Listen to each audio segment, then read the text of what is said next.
মা রাবেয়া, রাবেয়া বাড়িতে আছোস? আব্বা তুমি কখন আইলা? এই তো রে মা, এই মাত্রই আসলাম। ভালো আছোস তুই? হ আব্বা আমি ভালো আছি, তুমি ভালো আছো?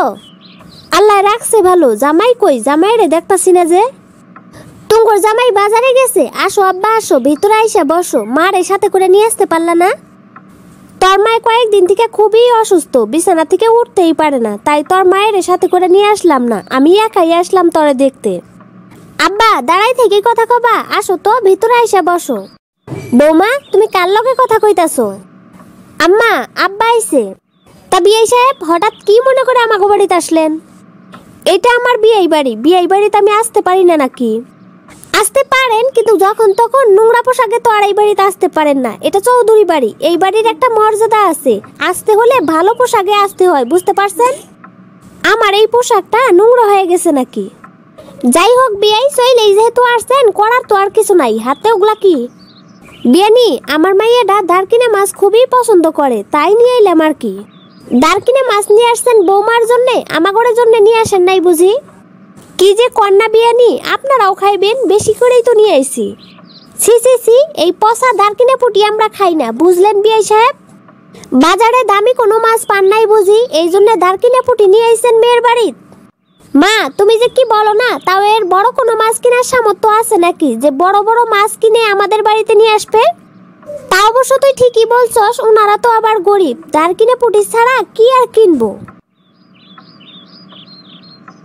কি বিআই সাহেব দাঁড়াই আছেন কেন? ওই ব্যাগের মধ্যে কি আনছেন? বিয়ানি মিষ্টি, এই যে ধরেন। 2 কার্টুন মিষ্টি? মনে হইতাছে 1 কেজি মিষ্টি 2 ভাগ করে 2 কার্টুনের মধ্যে নিয়ে আইছেন। এমন হালকা হালকা মনে হইতাছে কি জন্যে? কি যে কন্যা বিয়ানি, মিষ্টি 2 ভাগ করে নিয়ে আসমু কেন? 1 কেজি মিষ্টি যদি আনতাম তাহলে তো 1 কার্টুনের ভিতরেই নিয়ে আসতাম। হইছে হইছে, মিষ্টির সাইজ দেখেই বোঝা যাইতাছে মিষ্টি খাইতে কেমন হইব। তা হঠাৎ কি ভাইবা আমাগো বাড়িতে আসলেন বিআই সাহেব? জামাই কালকে ফোন করছিল, আজকে নাকি নাতিন ছেলেটার জন্মদিন, তাই আইলাম আর কি। ও পিঙ্কির জন্মদিন তাই আসছেন? আমরা তো সবাই কেক কাইটে ফেলছি। কেক কাইটে ফেলছেন তাতে কি, নাতিন ছেলেটাকে একটু দোয়া করেই চলে যাবো আমি।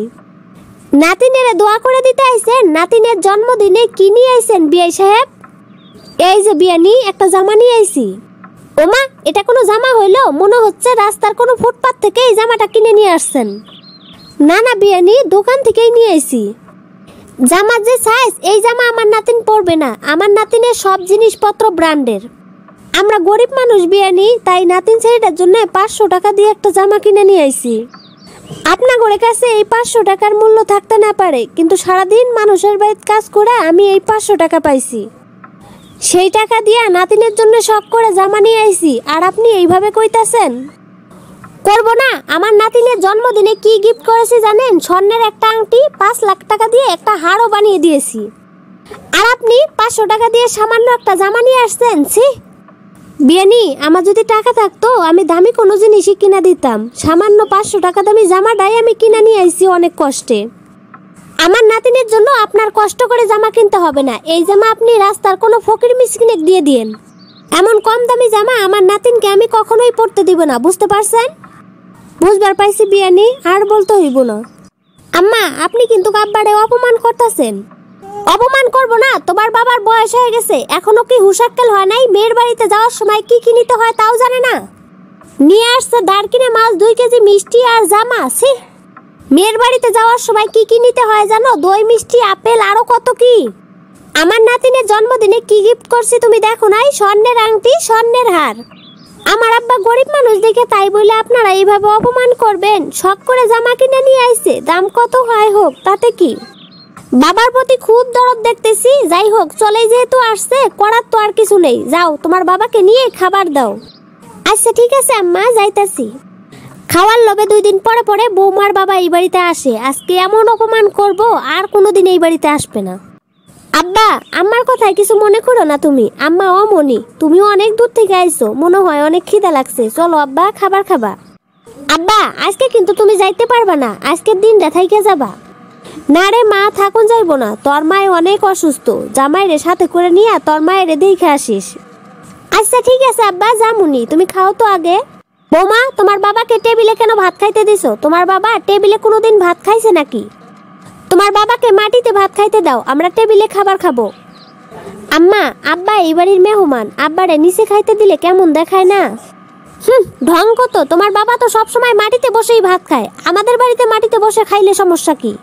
মারা বেয়া, আমারে তুই নিচেই খাইতে দে। বিয়ানি তো ঠিকই কইছে, আমরা গরিব মানুষ, আমরা তো সবসময় মাটিতে বসেই ভাত খাই। এত দামি চেয়ার টেবিলে বইসা আমি ভাত খাইতে পারি না রে মা, তুই আমারে নিচেই খাইতে দে। যাও বৌমা, তোমার বাবাকে বড় মাছের মাথাটা দাও। তোমার বাবা তো জীবনে কোনোদিন বড় মাছের মাথা খায়নি, আজকে খেয়ে দেখবেনি বড় মাছের মাথা খাইতে কেমন লাগে। তোমার বাবা তো 2 দিন পরে পরে ভালো মন্দ খাওয়ার লোভেই এই বাড়িতে আসে, বেশি করে খাইয়ে দাও বৌমা, বেশি করে খাইয়ে দাও। আব্বা, তুমি এই মাছের মাথাটা নাও। না রে মা, নিমু না, আমার খাওয়া হয়ে গেছে। খাওয়া হয়ে গেছে মানে? আব্বা, তুমি তো খাওয়া শুরুই করো নাই। মারে, এত কথা শোনার পরে আমার আর খাওয়ার রুচি নাই মা, এমনিতেই পেট ভরে গেছে।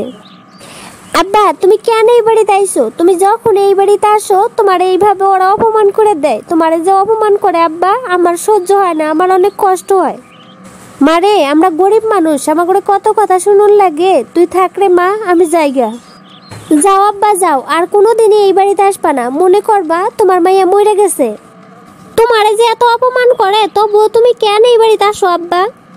মারে, শুধুমাত্র তগরে দেখার লাগিয়া মনটা ছটফট করে, তাই চলে আসি রে মা। আমি অনেক ভালো আছি আব্বা, আমারে তুমি দেখতে আইবা না।